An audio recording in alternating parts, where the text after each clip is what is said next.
All right, and we back on the forecast.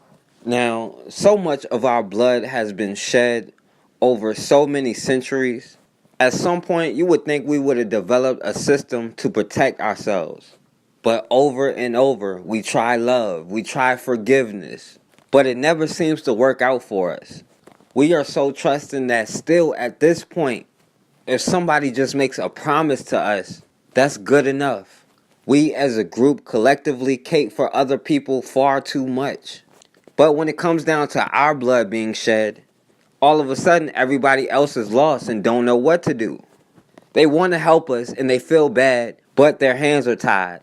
Unless, of course, we're doing it to ourselves, then it's what about black on black crime? But when it's the other way around, they will change laws just to make sure you get punished. All of a sudden, their hands aren't tied anymore. And all of that forgiveness, turn the other cheek, forget about the past, all of that is out the window. In New York, there's a 70-year-old brother, Herman Bell. In the 70s, he was a part of the Black Panther Party, and he joined the Black Liberation Army. Now, this brother been locked up almost 45 years. He went to jail back in 1973. Now, recently, Herman Bell was granted parole, and the police association, the police union, and they're trying to do everything they can to stop this brother from being released from prison. The parole board has lost their damn humanity to think that a murderer should walk their streets. Patrolmen's Benevolent Association President Patrick Lynch did not mince words, talking about the expected release of cop killer Herman Bell, who could walk free as early as 5 p.m. today. Bell has spent nearly 45 years in prison for the murders of NYPD officers Joseph Piagentini and Waverly Jones. It was 1971, and the two cops had thought they were responding to a real 911 call in Harlem. Instead, they walked into an ambush. Jones was killed with a single shot. Piagentini died in a hail of more than 20 bullets. Bell and two other members of the Black Liberation Army were convicted. But last month, the state parole board granted Bell parole. This governor is doing nothing but kowtowing down to the lowest common denominator in society, and that's violent criminals. Governor Cuomo appoints parole board members. He has said he disagrees with their decision in this case, but the board is independent. Piagentini's outraged widow released a statement through the PBA today, also calling out Cuomo, saying he, quote, has time to issue an executive order to give parolees the right to vote, but not to meet with us. Bell supporters, including some members of Officer Jones's family, say Bell is a changed man and deserves to be released. Last month, Bell's attorney read a statement on Jones's son's behalf. The fact is that Mr. Bell has taken responsibility for his actions. In these times of increased hate, we need more compassion and forgiveness. The parole board in their ruling said they did not believe that Herman Bell would violate the law again. We did reach out to the parole board and the governor's office for their response to the criticism today, but have not yet heard back. So in 1971, Herman Bell was accused of killing two cops. Now, mind you, two other people were already serving time for this case. They didn't have any eyewitness to put him at the scene, and they didn't have any evidence on him whatsoever. They said he admitted to it, but his first trial ended in a hung jury. But his second trial, he was given 25 to life. So he's been locked up since 1973 for the last close to 45 years. And while he was locked up, he mentored thousands of young brothers. And he had a clean history the whole time. But even then, in his late 60s, the COs were still beating him up. The COs brutally attacked and assaulted him. But as a senior citizen, and there's not much he can do, he's not really a threat. And they even have a program where they parole senior citizens. But for this brother Herman Bell, who was a part of the Black Liberation Army, the police are doing everything in their power to overturn his parole. Now that in itself is abuse of power. And the mayor, Bill de Blasio, who panders for the black vote and has a black wife in the whole nine, he agreed with the police and demanded his parole be overturned. Herman Bell, notorious for being a cop killer and a member of the Black Liberation Army, will soon become a free man after spending nearly 50 years behind bars for shooting two policemen dead back in 1971. Now, the New York Parole Board's decision even had the support of a son of one of the slain officers. It seems that individuals with no knowledge of Mr. Bell or the circumstances that led me to support his release many years ago have taken it upon themselves to drum up hate and vengeance. The Parole Board of New York might have shown sympathy and a willingness to forgive, but not the Policemen's Union, the Patrolmen's Benevolent Association. They're guilty then, and they're guilty now, and no cop killer should ever walk the face of the earth. Now, siding with the police is NYC Mayor Bill de Blasio, who called for the decision to be reversed and for Bell to stay behind bars. The parole board received over 367,000 letters urging them not to free Herman Bell, despite his record as a model prisoner. Well, not quite. There were not actually that many individual messages. The association's website gave complainants the option of automatically sending a letter for each of the 62 cop killers listed on the site. That meant that fewer than 6,000 objections to Bell's release generated over 367,000 messages, completely distorting the level of outcry. In fact, according to one poll, 86% of New Yorkers support the parole board's decision.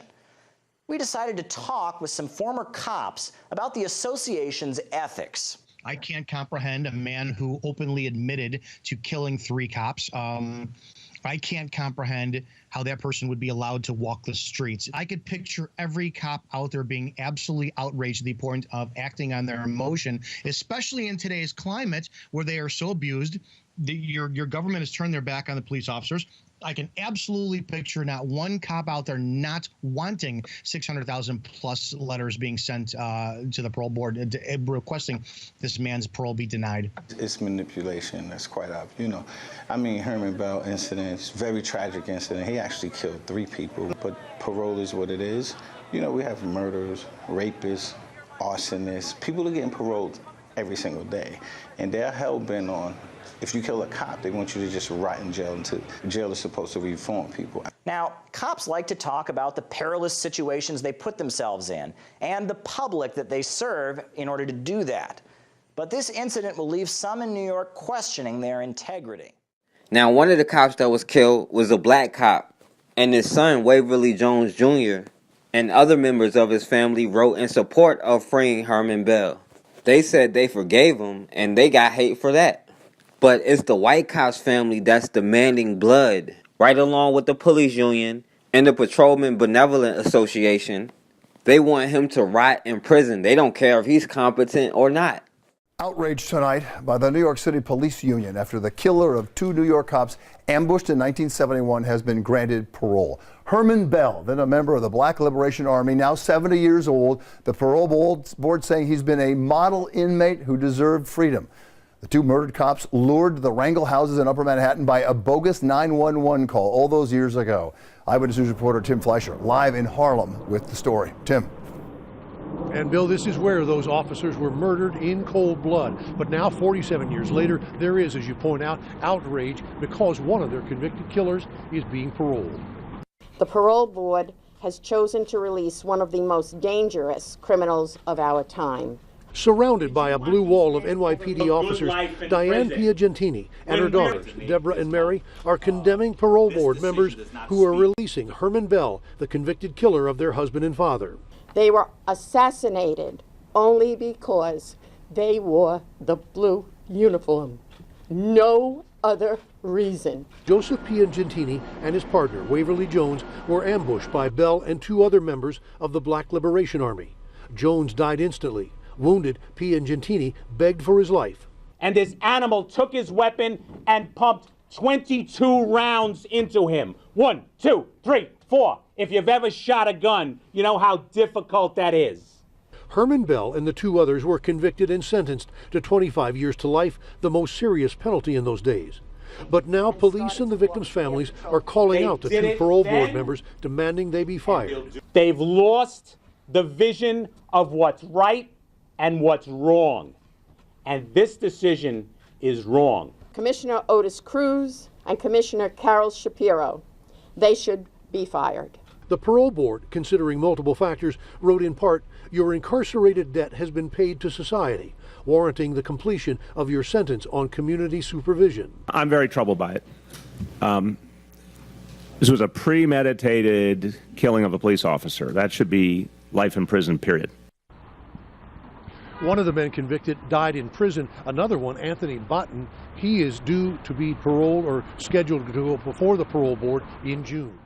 Now, the White Cops family and the police spokesman, Pat Lynch, who definitely has the right name, they're claiming the parole board violated policies. I guess now all of a sudden the police union cares about somebody violating policies. And the judge agreed to hear the challenge from a family and from the police union. Now, keep in mind, this has never happened before. Nobody's ever gotten somebody's parole overturned. But they will change the law to make sure you pay. They wasn't talking about, well, we just got to respect the decision. They took action immediately. And they're trying to replace every single person on the parole board. But when it comes to our blood, we have to accept them investigating themselves and beg them to hold themselves accountable. And then we're surprised when they don't. And they justify our murders. These are the same people that always tell you it's better to forgive. Just turn the other cheek. They tell us, well, it's in the past. Forget the past. You have to let it go. But when it comes to them, they don't care if it's 40 years, 100 years. They want you to pay. They want blood. And they won't stop until they get it. Meanwhile, they tell you to turn the other cheek. And this judge agreeing to hear what this family has to say is all about politics. They're trying to play the Blue Lives Matter card. The difference is they get Blue Lives Matter bills passed all the time in Congress. Not that they need it. This brother already did 45 years for killing a cop. And they're still demanding his parole be overturned. Yet when our blood is spilled, it's turn the other cheek. And we happily do it. But they will settle for no less than justice when it's the other way around. If their blood is spilled, somebody has to pay. But when our blood is spilled, we have to protest and cry and beg just to get somebody fired. Not even sent to jail, just fired. They made sure Herman Bell had to pay and everybody else in the Black Panther Party. In the 60s, the FBI and J. Edgar Hoover was determined to stop and destroy black empowerment then. And right now, Jeff Sessions with this black identity extremist is doing the same thing. They will not turn the other cheek. They tell everybody it's all about peace and love and we're all one. But America makes sure to keep the biggest and most weapons. And they go out of their way to make sure nobody else has any. At the end of the day, it's going to be us to start punishing people who bring harm to us. We have to make sure people don't harm our children or our elderly. It'll be much harder for a policeman to walk into a neighborhood full of armed people there to protect the community and violate somebody's rights. They're going to think twice. But at some point, we're going to have to realize no matter what we build, they are going to come. And we have to learn to protect ourselves. And all this blaming each other and pointing the fingers and all these tribal differences isn't going to help us solve this problem. We are all we got. But until we can learn how to put aside our differences and our beliefs, then we're going to continue to be in the same situation. Convicted cop killer will soon be a free man. There's his picture. His name's Herman Bell. Granted parole after serving nearly 45 years behind bars for the murders of not one, but two NYPD officers back in 1971. In a new op-ed, the widow of NYPD officer Joseph Piagentini writes, the worst thing about it is that it is setting a precedent. New York City police officers and officers all over this country are walking around with a bullseye on their backs. Joining me now is Diane Piagentini. Thank you so much for being with us, Diane. Thank you. This happened back in 1971. Yes. How did you find out? Did you get a call or a knock on the door? I got a knock on the door. Worst day of your life? Worst day of my life. You had two little ones at home. Yes. How old were your daughters? 15 months and 3 years. So what did this man rob your girls and rob you of? Robbed us of our life. My daughters never got to know their father. He wasn't there when they went to high school. Father-daughter dances. They never got to know him. And now you have grandchildren. And I have grandchildren. Wow. And with this decision, it's like, how do I tell my grandchildren when they hear about all this? Did you ever think this would happen? No, I never in my wildest dreams did I think that they would be let out of prison for what they did. Why did you write the op-ed? Because we need to know. We need to know what happened, what they did, We really need to know what they did. The public needs to know that. Police officers are there. My husband took that job to protect and to serve, and he served the community of Harlem. He was in the 3-2 precinct. You wrote in the op-ed, you said the man who killed your husband, he's getting out of jail. You write, what did Joe get? He's not here. My daughters grew up not knowing their father. They were 15 months and 3 years of age when their dad was killed. I have 2 grandchildren. What do I say to them about this? What do I tell them when they get older and they understand how the system let them down? It's not just our lives. They don't have a grandfather. The system let you down. This parole board appointed by the governor? Yes. What is the governor saying about this?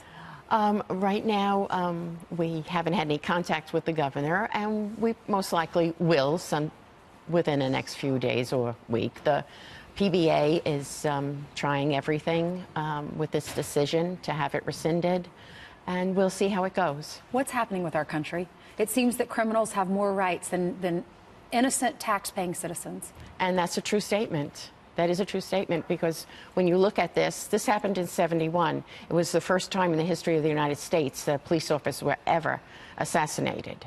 Now you look at today, you look at Ramos and Lee. Look what happened to them. I know. And look what happened to Officer Familia. And look at what's happening throughout the country, Texas, where they now walk up to a police officer and they kill them. It's unbelievable. You wrote about that. You said they have targets on their backs now. Yes, they do. What do you say to the police officers that are watching, the men and women in blue, who risk their lives every day to stand up for individuals like this guy? Right. To continue doing their jobs, to continue protecting and serving, but be aware, be careful. If you're in a patrol car and you're sitting, on a street somewhere, make sure that you're aware that somebody can't come up behind you and shoot you. It's sad that you even have to give that advice today. You said one of the hardest things that you had to go through was telling your 3-year-old, Daddy is not coming home. I can't imagine what that day was like. What do you want to say to the families that are also in your same position, or that have their loved ones on the streets every day? Every time a police officer's family loses their husband and their father, it affects me. I know what they're going to go through. I know how they're going to feel when he's not coming home. We used to sit on the stoop and wait for him. So, I know all about that. What's your message to the man who killed your husband? I really, at this point, don't have a message. I really don't. My message is this. I would like everybody that is outraged by what has happened to write letters to the governor and to write letters to the 2 commissioners. Can this be reversed? We're working on it. Pat Lynch and the PBA is working on that, and we'll see what happens. But from the general public, they need to write to the governor. They need to show that they are outraged with this decision, and also to the 2 commissioners, Otis Cruz and Carol Shapiro. They need to be written to. The mayor said he is troubled by this, and the NYP commissioner sent out a statement and said releasing him from prison is indefensible. Yes. So they're on your side. Yes, and it is. This decision is indefensible. We can't defend what they did. It should never, never have happened. When you kill a police officer, you don't get let out of jail. You're in there for life. How you doing? You got a driver's license? Where's that? Where's your driver's license? Back up. You don't see the issue here? Hold on. You don't see the issue here. You're not parked across 3 lanes? That's cool. You're good. Yeah, You get back in the car. Cool. 2390. Can I get another squad here? Back up. Back up. For what? Are you obstructing me? I just told you to back up. I just told you to back up. I just did. Everything is on the camera, okay? You touched me first, so... That's right, I told you to back up. Because you're going to try and get in the car. I'll do what I want, all right? No, I own this right here. You don't own me, though. So what's your name? Just say it on I didn't say I own you. I said I own this. But this is me. Don't touch me, though. You don't own me. What's your name? Don't touch me. What's your name? It's on there. Sterling Brown. I'm asking you. I'm telling you, Sterling Brown. These are simple questions, man. No, I'm answering. These are simple questions, and you're being all bad asking me. All right. I asked you a question so I could verify this. Okay. You don't think I see these that are whatever? I don't know. Fake? I mean, so I'm asking you your I name. use real IDs. I don't. Okay. I don't know who you are.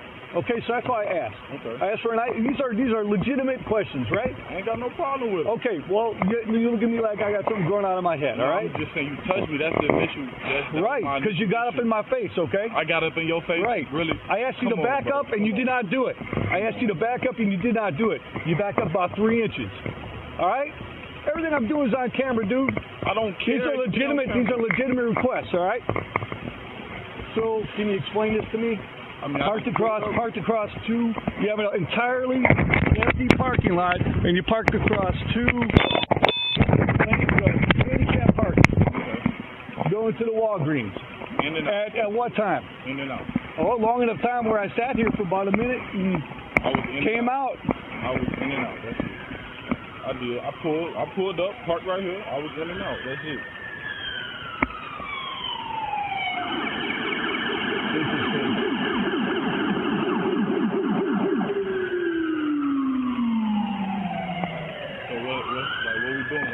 Oh, we're gonna wait. On what? I'm waiting for my partner. I understand that, but well, you had time to park across these lanes here, so we're gonna wait a little longer. Do what? We're just gonna figure it out, man. I know. All right. So what we figuring out? We're gonna figure out what we're gonna do. Whether you're gonna get tickets, whatever. You can't do that by yourself.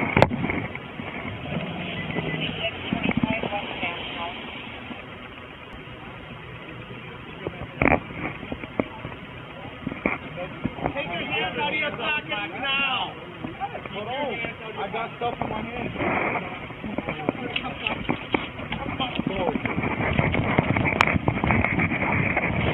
Ground!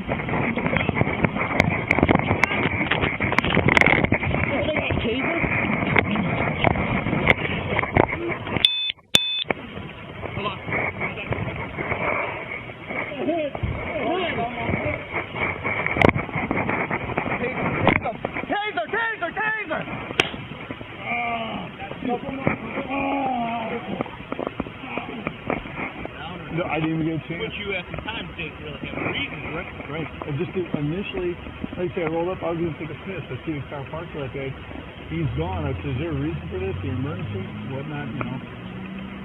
That's what I'm thinking. Hey, maybe he's got a medical emergency or something. He needs to get in there.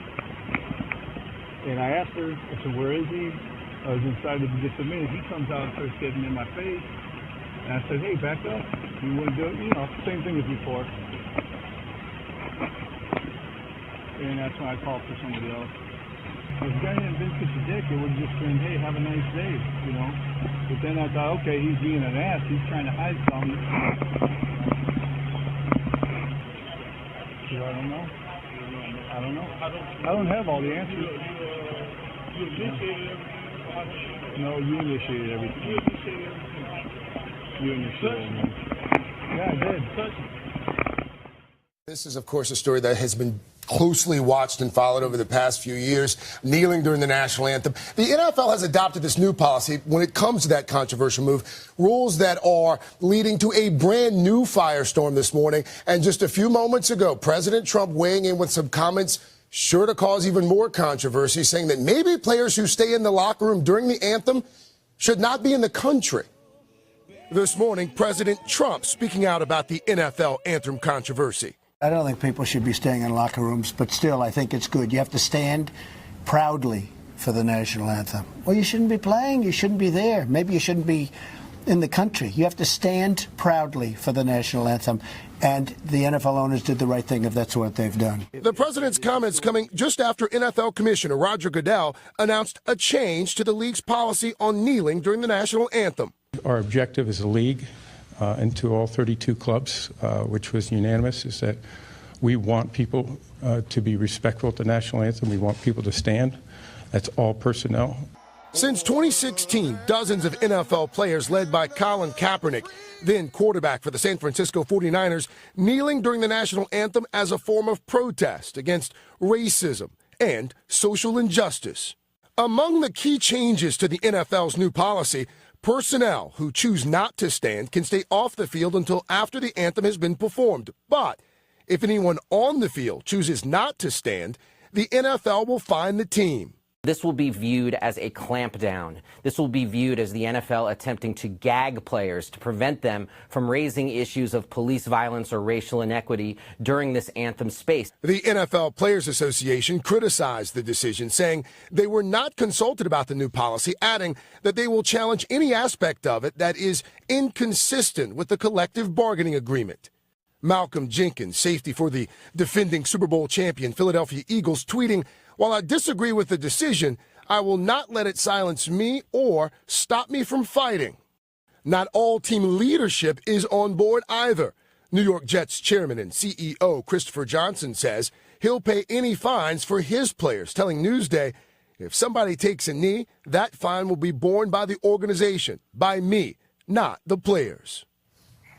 Obviously, a lot of strong opinions on both sides of this issue, but there are a lot of other professional athletes in other sports. Yeah. What are the rules there? So in the NHL and Major League Baseball, they actually don't have any rules that govern what players have to do during the anthem. In the NBA, though, you could say that it takes it even a step further. Yeah. I mean, the policy is that players actually have to stand in a dignified posture during the national anthem. Nonetheless, though, the NBA, those players have managed to develop a bit of a reputation for being even more socially aware than a lot of their professional counterparts. I mean, these are some shoes that some of the players have been wearing as a nod to the Black Lives Matter movement. We, of course, back in 2012, we saw a number of the Miami Heat standing in hoodies in the wake of the Trayvon Martin debacle. So but here's the thing. This isn't over. I mean, I think the league probably thought yesterday that this would be a decision that put it to rest.